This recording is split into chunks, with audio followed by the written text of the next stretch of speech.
किन्नरों का देवता कौन है? क्यों होती है एक दिन की शादी? क्या है महाभारत के अर्जुन से कनेक्शन? भारत में कई किन्नर समाज हैं। भारत में बहुत सारे किन्नर हैं। किन्नर किसी भी शहर में मिल सकते हैं। ये लोग होली, दिवाली या बच्चे के जन्म के समय सभी को आशीर्वाद देने आते हैं। एक प्रचलित मिथक के अनुसार भगवान श्री राम ने किन्नरों को आशीर्वाद दिया और घोषणा की कि वे कलयुग में शासन करेंगे। वर्तमान में भारत में किन्नरों का एक अखाड़ा भी है, जिसके आचार्य महामंडलेश्वर लक्ष्मी नारायण त्रिपाठी हैं। किन्नरों का भगवान कौन है? किन्नर भगवान कौन है? राष्ट्र में सभी किन्नर इरावन को अपने देवता के रूप में पूजते हैं। क्यों होती है एक दिन की शादी? हर साल एक खास दिन पर किन्नर रंग बिरंगी साड़ियां पहनती हैं, बालों में चमेली के फूल लगाती हैं। भले ही संघ केवल एक दिन ही चलेगा। अगले दिन इरावन देवता की मृत्यु उनके विवाह को समाप्त कर देती है। महाभारत युद्ध में इसी तिथि को इरावन की मृत्यु हुई बताई जाती है। इसे मनाने के लिए तमिलनाडु के कूवागम गांव में हजारों किन्नर इकट्ठा होते हैं, जहां वे वार्षिक शादी अनुष्ठान में भाग लेकर अपने जीवन का सबसे महत्वपूर्ण दिन मनाने जाते हैं। पौराणिक कथाओं के अनुसार भगवान कृष्ण ने सर्प राजकुमार इरावन से विवाह किया था, जो एक महिला के रूप में प्रकट हुए थे। विल्लुपुरम जिले की यह बस्ती इरावन को कूटंडवार के रूप में पूजती है।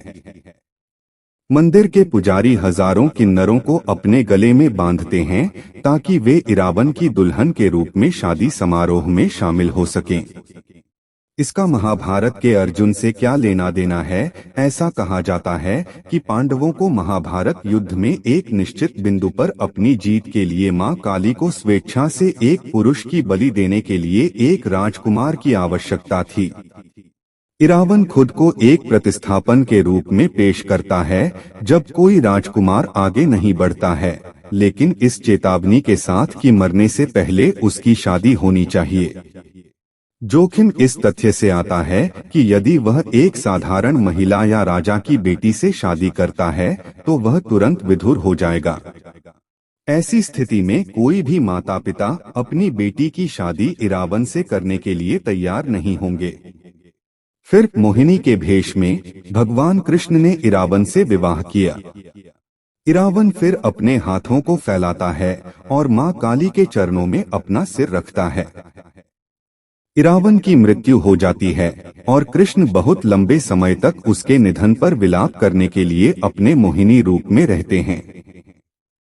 अब जबकि इरावन का विवाह कृष्ण से हुआ है, जो एक पुरुष है, एक महिला के भेष में नपुंसकों, जिन्हें स्त्री रूप में पुरुष माना जाता है, ने भी एक रात के लिए इरावन से विवाह किया और उन्हें अपने देवता के रूप में सम्मान दिया। क्योंकि महाभारत में इरावन की मृत्यु के विवरण अलग अलग हैं, कोई भी निश्चित नहीं है कि यह परंपरा प्रामाणिक है या नहीं। अर्जुन का पुत्र इरावन था। उनके पास एक अनूठा जन्म अनुभव था। वास्तव में अर्जुन ने एक बार युधिष्ठिर और द्रौपदी को अकेले देखकर विवाह निषेध का उल्लंघन किया था, जिसके कारण उन्होंने स्वेच्छा से इंद्रप्रस्थ से प्रस्थान किया और 1 वर्ष की लंबी यात्रा को स्वीकार किया। एक दिन वे हरिद्वार में स्नान कर रहे थे कि जब नागराज कौरव्य की पुत्री उलूपी ने उन्हें देखा तो वह उनसे प्रेम करने लगी।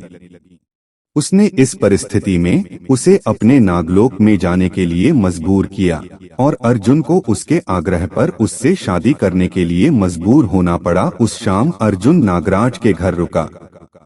भोर में अर्जुन और उलूपी नागलोक के ऊपर चढ़ गए और हरिद्वार गंगाद्वार लौट आए, जो गंगा के तट पर स्थित है। उलूपी उन्हें वहीं छोड़कर अपने घर चली गई।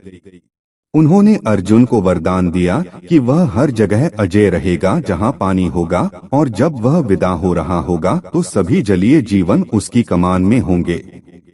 अर्जुन और नागकन्या उलूपी के मिलन के परिणामस्वरूप गुरुवार को इरावन नाम का एक बच्चा हुआ। संजय ने भीष्म पर्व के 90वें अध्याय में इरावन को धृतराष्ट्र से मिलवाया और बताया कि इरावन की कल्पना अर्जुन ने नागराज कौरव्य की बेटी उलूपी में की थी और फिर अर्जुन ने उसे जन्म दिया। नागराज की पुत्री उलूपी निःसंतान थी। गरुड़ ने अपने नामांकित पति की हत्या कर दी, जिसके परिणामस्वरूप वह इतनी निराश्रित और दयनीय हो रही थी। अर्जुन ने उस नाग कन्या को स्वीकार कर लिया जो ऐरावतवंशी कौरव्य नाग ने पत्नी के रूप में दी थी। तो अर्जुन के बच्चे का जन्म हुआ। इरावन ने अपने मायके का परिवार कभी नहीं छोड़ा। माता उलूपी ने उनका पालन पोषण नागलोक में किया, जहां उन्हें अटूट संरक्षण प्राप्त हुआ। इरावन रूप, बल, गुण और सच्चे पराक्रम में अपने पिता अर्जुन के समान था।